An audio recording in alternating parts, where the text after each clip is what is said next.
Since 1992, the Center for Continuing Education, CCE, has presented seminars featuring the best in topics and talent. Our programs are available in online, DVD, and CD formats. CCE can also customize seminars for your law firm or corporate law department needs. The Center for Continuing Education is a State Bar of California approved MCLE provider.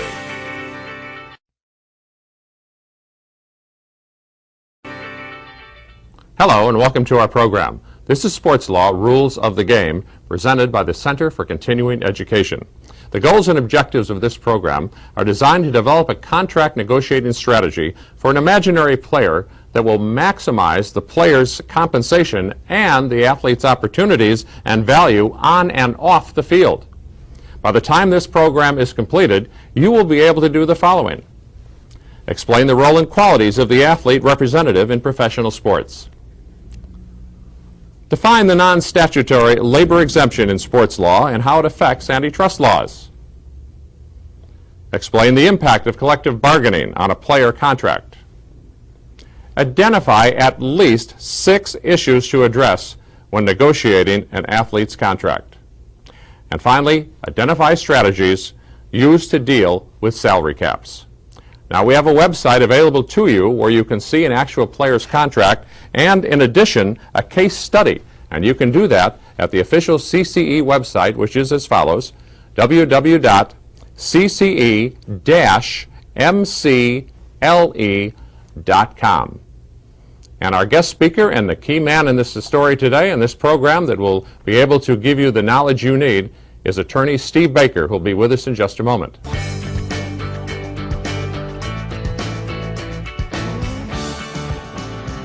Steve Baker is president of Baker Sports Management in San Francisco. He has a BA from Tufts University and has his law degree from Cornell University. He is a nationally known sports attorney and has lectured on the issue all over the country. And if you're into football particularly, you'll know some of the names he's represented and gotten them multi-million-dollar contracts, including Pro Bowl quarterback Jeff Garcia, lineman Ray Brown, and many, many others. He's very involved in charitable work and also has been involved with CCE, the Center for Continuing Education, since 1992. Steve, great to have you with us here today, and we certainly appreciate your help in this program. And you know, I guess what I think about when I think about a lawyer involved in the sports activities with players, it seems like there are times that it has to be an incredibly difficult paperwork, negotiating kind of business where you're face-to-face with somebody who doesn't want to give you a penny more than they absolutely have to.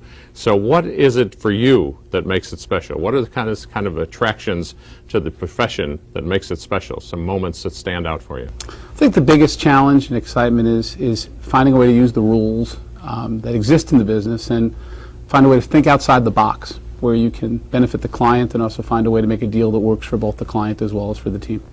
Any examples that maybe jump out at you where you've had an opportunity to do something in an unusual circumstance? I guess one experience that particularly sticks in my mind was back in February 9th, 1999. My twins were born, and on the way to the hospital to see my wife and see the kids be born, I was dealing with a team, and we were about $1 million apart on a contract. And and what I really enjoyed about it is I came up with an exception to the salary cap where using incentives and using an interestingly structured signing bonus found a way to do something that benefited the player and benefited the team. And doing those kind of deals tends to make the business very exciting. Now, this is a business that really doesn't go back a long way. You can go back to the mid-'70s, and there was a stage there where a player wouldn't even consider a rep, and if he had one, he'd be thrown, he'd be traded. There's the famous story of Vince Lombardi, who I believe one of his linemen came in and said, I want a raise, and he said, I've got an attorney that's going to get it for me. Lombardi says, just a moment. He walked out in the other room and got on the phone, and 2 minutes later walked back in and says, you're out of here. So what has happened to the business maybe over the last 10 or 20 years? Well, I think it's become more sophisticated on both sides. And back, like the times you were talking about, I mean, there was an experience with Sandy Koufax and Don Drysdale, the same thing, where they tried to work together on a deal and it didn't succeed. Over the last 20, 30 years, it's become much more of a business. The people from the team side are much more sophisticated. You're frequently dealing with a lawyer or an MBA. instead of Joe's cousin's uncle's sister. And similarly, representative usually tends to be a lawyer or someone with an MBA, and as a result, the negotiations tend to be much more sophisticated. What do you think are the key qualities that an individual must have if he's going to do what you do well? There's a lot of different things you need to have going for you, but I think there's probably three critical qualities. One is the skills of knowing the business, knowing how to negotiate, knowing the rules behind the negotiation, understanding the collective bargaining agreement, understanding all the different rules that surround the actual negotiation. The second issue I think that's important is the level of relationship you have with your client. You're not necessarily looking to be someone's best friend, but you're looking for someone to have the access to you at all times, someone that you can totally trust. I frankly see it as a job that's 24/7.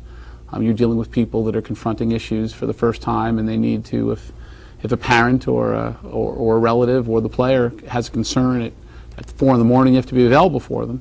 And I think the third thing is being able to handle their off-field interests, be it marketing, be it charitable interests, when it's a young player, preparing him to get ready for the draft, issues relating to how they're going to spend their money. I very much believe that a representative shouldn't be involved investing the money, but I believe has a fiduciary duty to help the player find the right vehicles to go towards. It would also appear that there are many issues of involvement with your clients that involve more than just getting them a contract. I would assume, and we'll talk about this as this program goes along, by the way, that there are issues of getting them financial advice and helping them maybe with counseling issues and maybe even how to do something as simple as do a checkbook and all the things that they might have ever thought about when they're just coming out of school. Well, one thing that's much more different with an athlete than someone in some other profession is you have someone making frequently millions of dollars without having developed any sophistication towards how to handle money to that point. I mean, you're dealing with someone in the real estate business. They usually bought something, or they dealt with something, or they did a mortgage before they actually started doing their next investment. An athlete, their expertise is being a great athlete. It's not necessarily being sophisticated with money.